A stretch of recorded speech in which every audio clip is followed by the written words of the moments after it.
Fala pessoal, tudo bom? Sou o Lucas Mendes aqui que está falando. Vou começar aqui a nossa apresentação do grupo 2 aí do relatório do ensaio de uma asa em balanço, que é a prática 4 do nosso laboratório aí de estruturas aeroespaciais do semestre aí de 2020/1. O grupo é formado pela Bruna, por mim e pelo Pedro Rezende. Então, né, o objetivo dessa prática, como vocês sabem, é determinar essas deformações em diferentes pontos de uma asa em balanço submetida a um carregamento. E a gente consegue aí determinar os esforços na estrutura e fazer algumas outras análises, como a gente vai falar ali na sessão de resultados. A nossa metodologia, aí, claro, né, devido ao cenário da pandemia, a gente recebeu os dados e a partir disso desenvolveu os relatórios, mas os materiais utilizados foram aí a asa, com suas dimensões, 8 extensômetros, uma unidade de aquisição de dados, a carga metálica, uma balança e uma régua. O método utilizado foi basicamente, você tem uma asa reta, né, ela não tem flechamento, o revestimento e a longarina são feitos de fibra de carbono, e a gente tem um detalhamento aqui de outros materiais nessa figura. O perfil aqui é o NACA 23015, sem torção geométrica, com a corda aí de 30 centímetros e envergadura da asa aí de 1 metro. E a gente tem essas figuras aqui com detalhamento. Basicamente, a gente posicionou, né, foram posicionados 4 sensômetros no intradorso e 4 no extradorso, 3 deles em formato de roseta, 45 graus entre si, e um aqui na direção da longarina. Primeiro foi feita uma medição aí com o peso da própria estrutura, para identificar ali esse efeito já do próprio peso, e depois 7 medições na sequência, aí, posicionando uma carga de 5 kg na ponta da asa.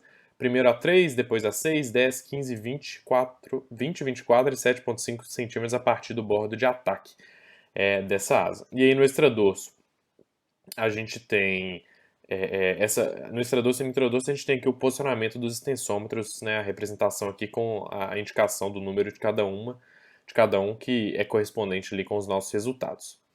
Então, falando um pouco deles, a primeira coisa que a gente fez foi calcular essas deformações e tensões em cada extensômetro. Para a deformação, a gente usou a equação que fornecida pelo próprio roteiro da prática, em que diretamente aqui a partir do ΔR sobre R, que era a medição que a gente tinha para cada extensômetro em cada posição, cada um dos 8 experimentos.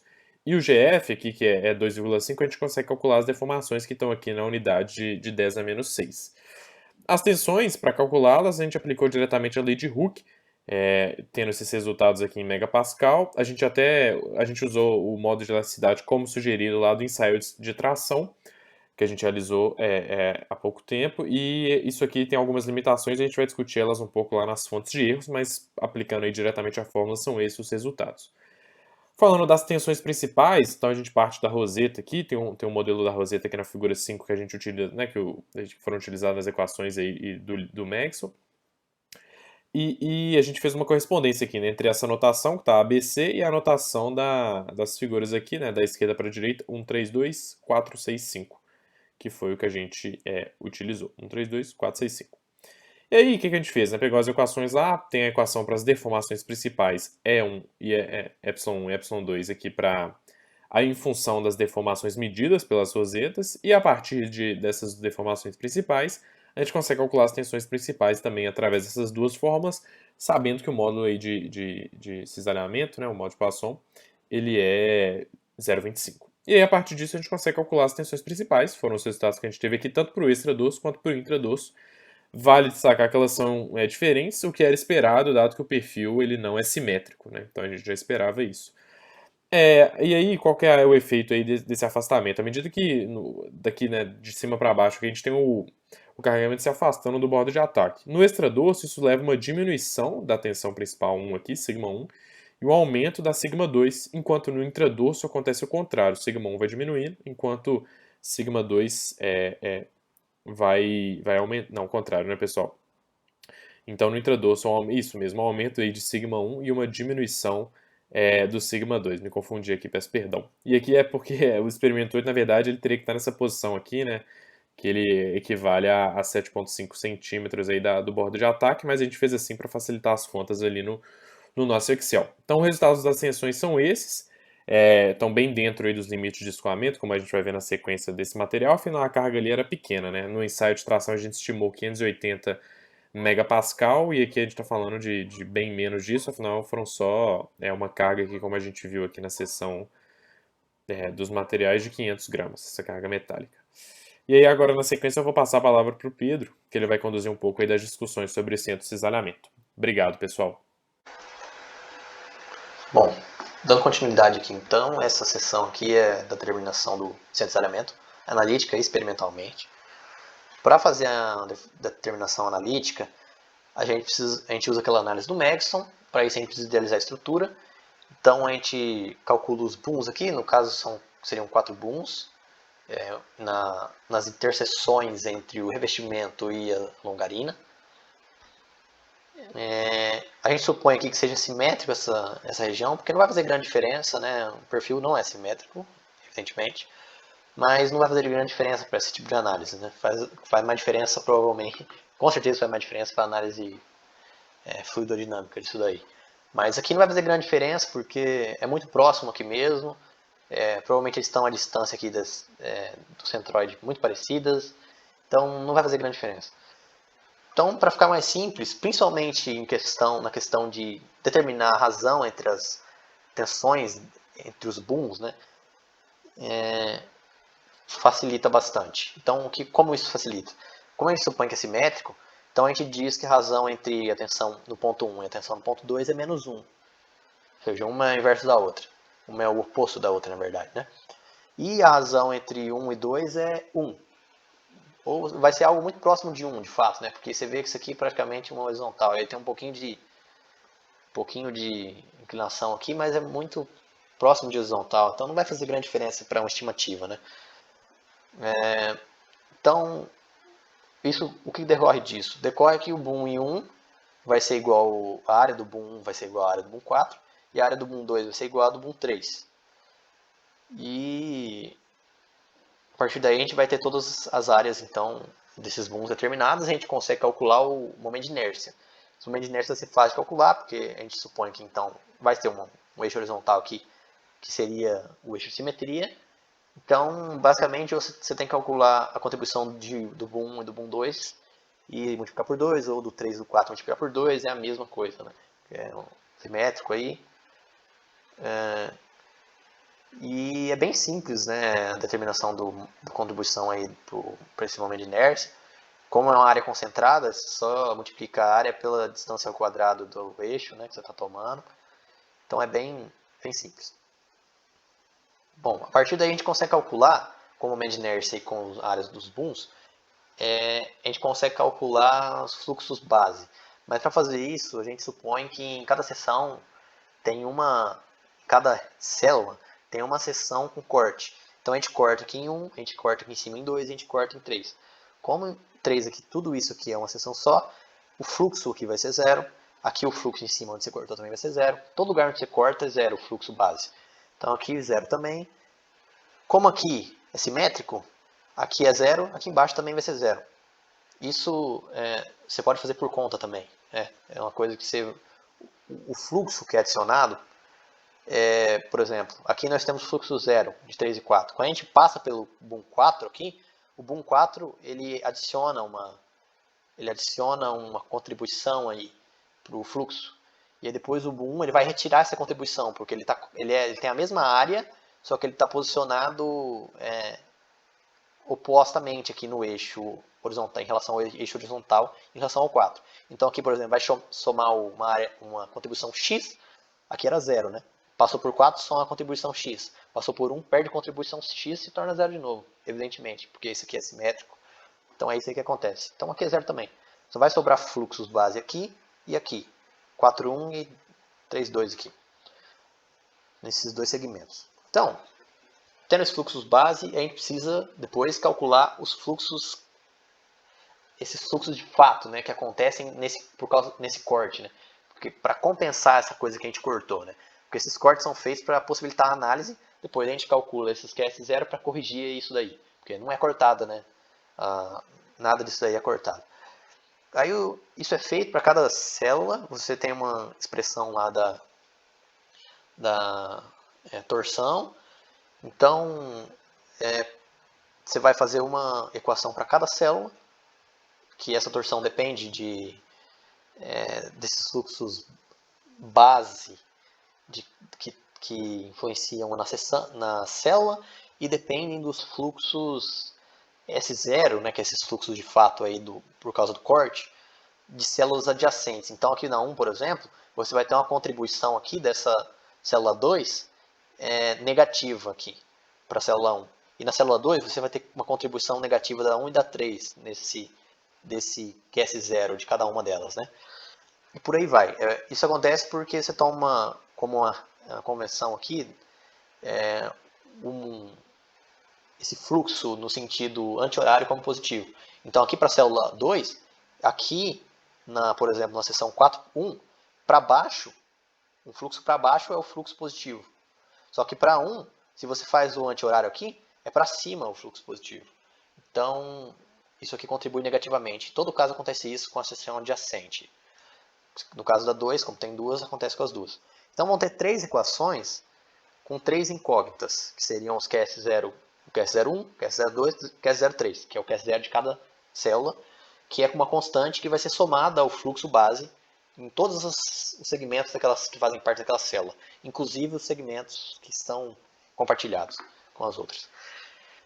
Então, teria também essa outra, quarta incógnita, que seria justamente a torção, lá, o deteta-DZ lá. Isso é eliminado porque a gente está aplicando a força, supostamente aqui, né, para descobrir o centro de alinhamento, a gente está aplicando a força no centro de alinhamento. Então não vai ter torção, então é zero. Daí a gente precisa dessas 3 equações só, tem 3 equações, 3 incógnitas, uma para cada célula, e a gente consegue já determinar, em função da força, porque a gente não determinou a força, a gente deixou ela como uma variável aberta, então a gente consegue determinar o QS0, QS01, QS02, QS03, todos em função da força vertical que a gente vai aplicar no centro de alinhamento. Com isso, a gente consegue o fluxo total, né? Em cada seção aí da seção transversal, né? Em cada segmento, na verdade, da seção transversal, né? E aí, a partir disso, a gente consegue fazer igualar os momentos, dizendo que os momentos gerados pelos fluxos em relação a um ponto, eles vão ser igual ao momento gerado pela força em relação a esse mesmo ponto. Então a gente escolhe um ponto, que é um ponto conveniente. No caso que a gente escolhe um ponto aqui no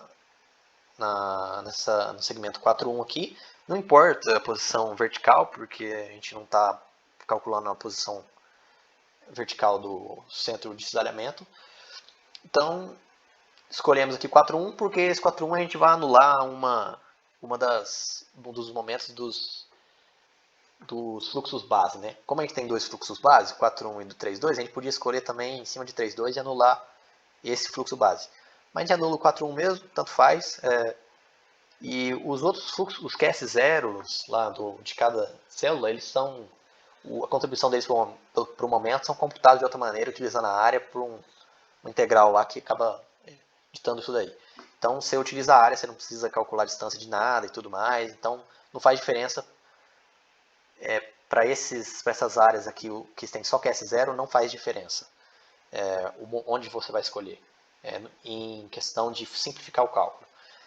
Então, a gente escolhe aqui, iguala os momentos, e aí a partir disso você consegue tirar a força, o valor da força dessa expressão, porque vai ter força de um lado e força do outro, que é o SY. Você corta isso e sobra só valores e a variável que é a distância entre o ponto de aplicação da força, que é o centro de alinhamento, e o ponto onde o momento foi tomado. Porque, evidentemente, o momento gerado por essa força vai ser a força vezes o braço lá até o ponto onde você escolheu.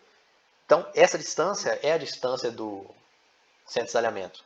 E essa distância aqui, no nosso caso, deu 5,7 milímetros aqui atrás do segmento 4.1 aqui.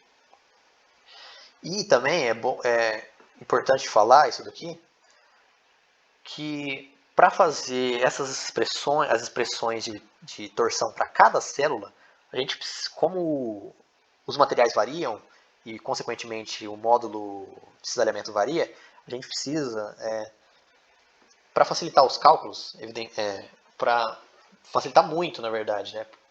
Porque poupa você de ficar colocando um G diferente cada hora e ficar integrando as coisas.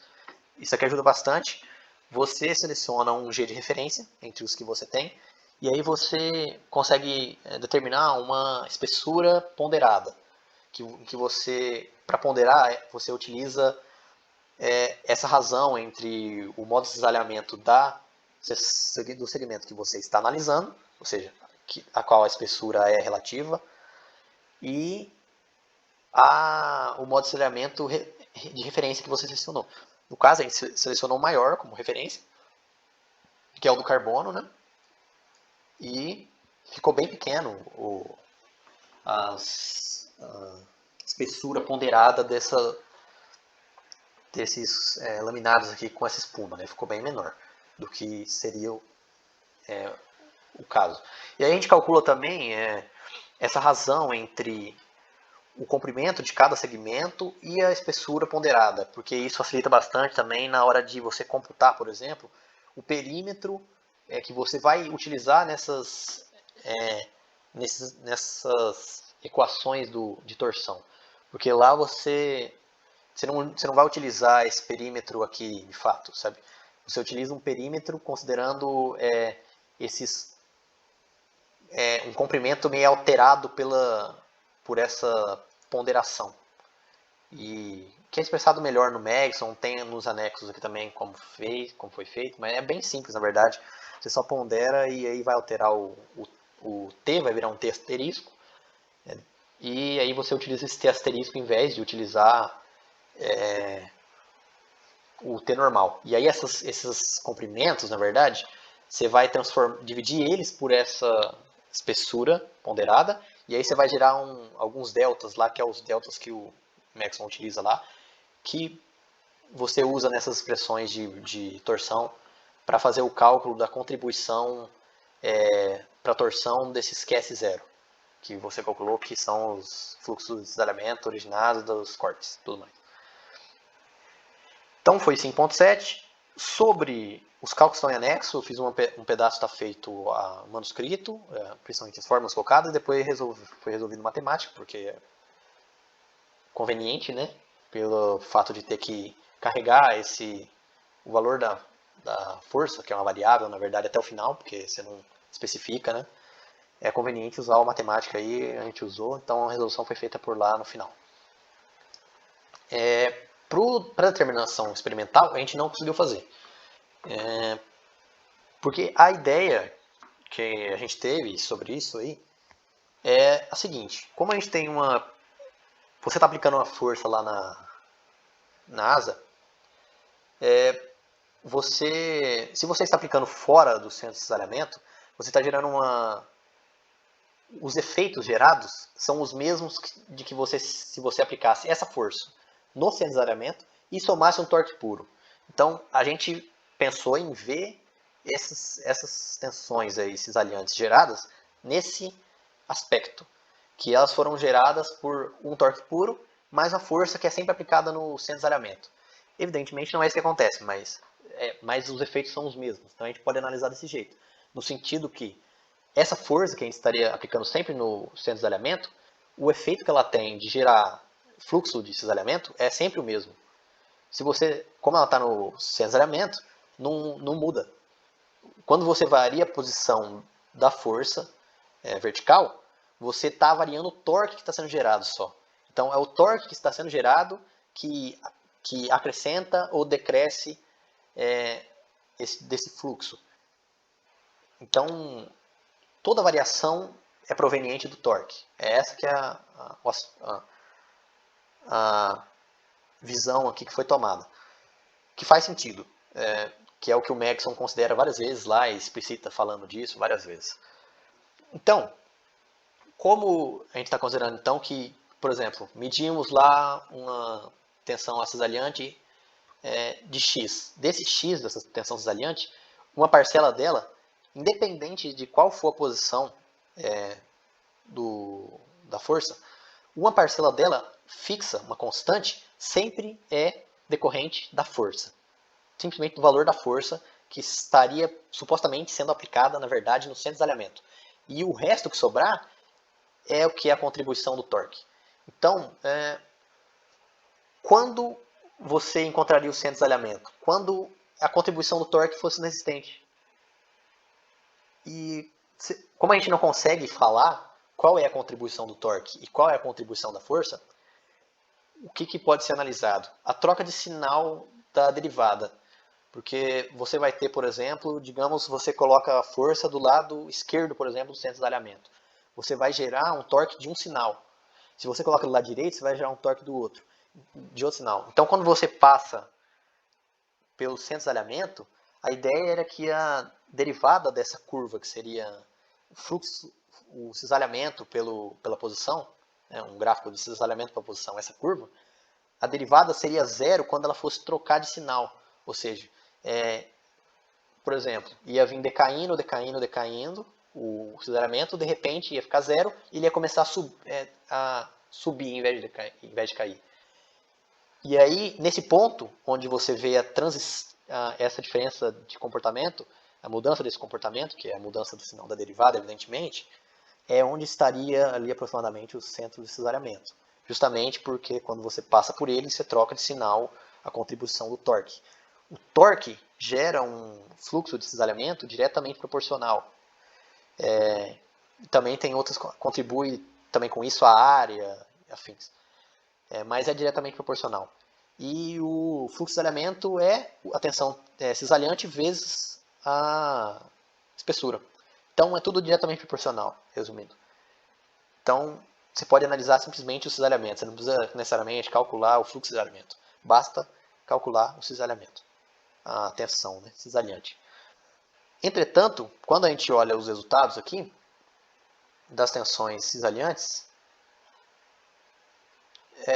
aqui não se vê esse comportamento. Ele sempre decresce. Ó. Ele sempre decresce. Aqui no final, evidentemente, tem o maior, mas é porque ele se refere ao 7.5. Então esse 7.5, na verdade, é posicionado aqui. Porque a gente ordenou aqui pelo número dos experimentos. Mas esse 7.5 estaria aqui, né? Entre o 6 e o 10. Então você vê aqui de 23 para 20, depois para 14, 0,3, 0,91. Então é sempre decrescente. Aqui também, no intradorso. A média também, a soma também. Então, não foi identificado esse comportamento que era esperado. Por motivos que a gente não conseguiu identificar. Mas parece que, de fato, esse raciocínio faz sentido. Pelo Megson, justamente por esse fato do torque, da força quando você está aplicando no gerator, no centro de elemento no gerator, então, evidentemente, teria que ser menor o fluxo de cisalhamento.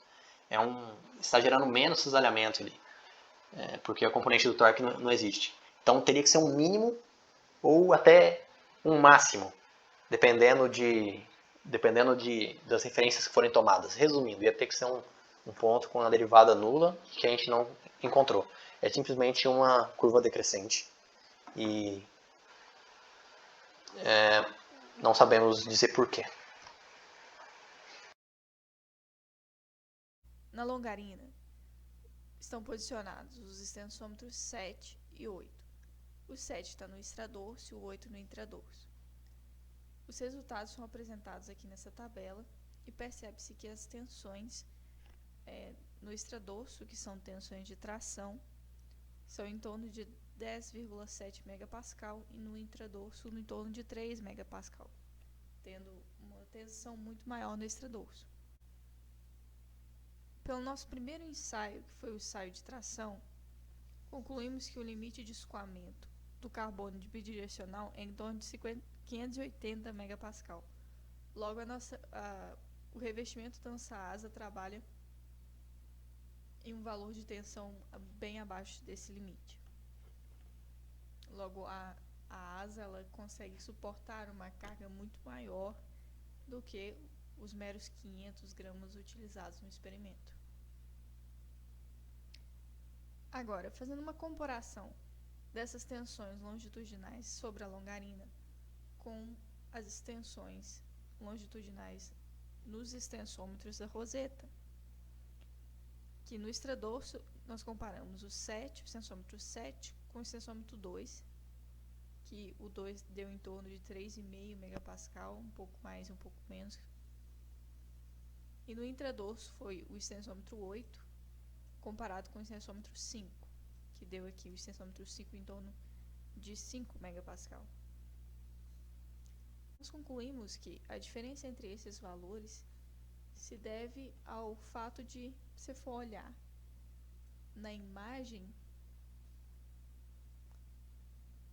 do experimento, tem-se que o extensômetro da longarina está numa seção da asa diferente. Então, o momento fletor na região é diferente, gerando tensões distintas de uma região para outra.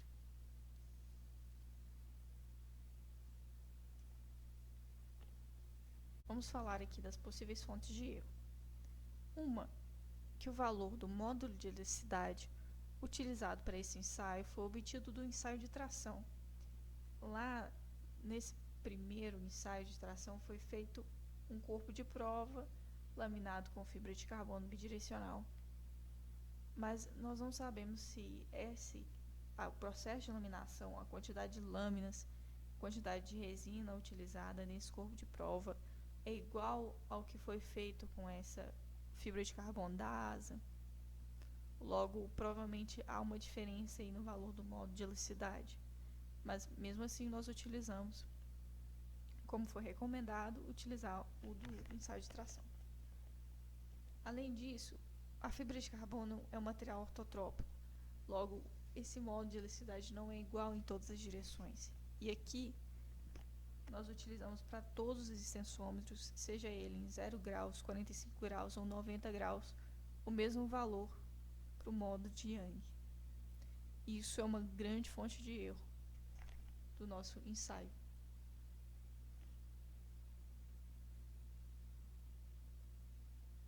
O extensômetro, por sua vez, ele é um dispositivo muito sensível. Qualquer vibração da asa ou qualquer movimento, por pequeno que for, na hora do ensaio vai gerar sim uma percentagem de erro. O posicionamento também das rosetas, da carga, posicionamento da carga é feito com a medição da régua no olho mesmo. E isso também há uma certa incerteza nesse processo. Por último, temos que o valor da resistência nominal utilizada para os extensômetros foi de 120 ohms. E como nós aprendemos lá nos laboratórios de circuitos que cada resistor ele tem uma pequena variação dessa tensão. Não é pregado. Não é o valor certo de 120 ohms, não. Normalmente é 120.1, 120.03 ohms. E como as deformações nesse tipo de experimento elas são muito pequenas, essa variação sim importa e gera erros, mais erros na nossa análise. Enfim, concluindo, com esse experimento nós fomos capazes de determinar as tensões principais no revestimento, bem como as tensões normais e cisalhantes na direção das rosetas. Para isso, nós utilizamos as equações do círculo de Mohr para a deformação e a lei de Hooke. Os resultados obtidos, concluímos que as tensões maiores eram no extradorso, no extensômetro 7, que está posicionado sobre a longarina. E além disso, o perfil NACA 23015, ele não é simétrico, logo as tensões no extradorso e no intradorso devem ser diferentes. Foi o resultado que encontramos no ensaio. Por meio das rosetas, nós conseguimos determinar as tensões principais sigma 1, sigma 2 e a direção que elas ocorrem. Com esse valor da deformação nessas rosetas, é possível determinar o ponto, o centro de cisalhamento, porque medindo o tal XY, que é a tensão de cisalhamento, em cada uma das posições da carga, você vai ter uma variação, você consegue fazer uma variação da tensão ao longo da corda, tensão de cisalhamento ao longo da corda. O ponto onde a derivada for nula quer dizer que ocorre aí uma mudança no torque. Porque antes desse ponto é um valor de torque, o torque vai diminuindo até chegar no ponto de cisalhamento. E após o ponto de cisalhamento ele vai ter outro valor. Aí seria nesse ponto de derivada nula, próximo dessa região, o centro de cisalhamento. Essa é a forma que nós encontraríamos o valor do centro, a posição do centro. Porém, provavelmente, por erros de medição, nossas medidas de cisalhamento, elas só foram descendo, elas só deram cada vez menores. E nós não conseguimos encontrar, então, o valor do centro dessa maneira, mas ele foi calculado pelos procedimentos descritos no capítulo 23 do livro do Megson, e encontrou-se uma posição de 5,7 milímetros à direita da longarina 1,4. Isso quer dizer uma distância de 84,4 milímetros do bordo de ataque. E concluímos então a nossa apresentação do ensaio da asa de material composto.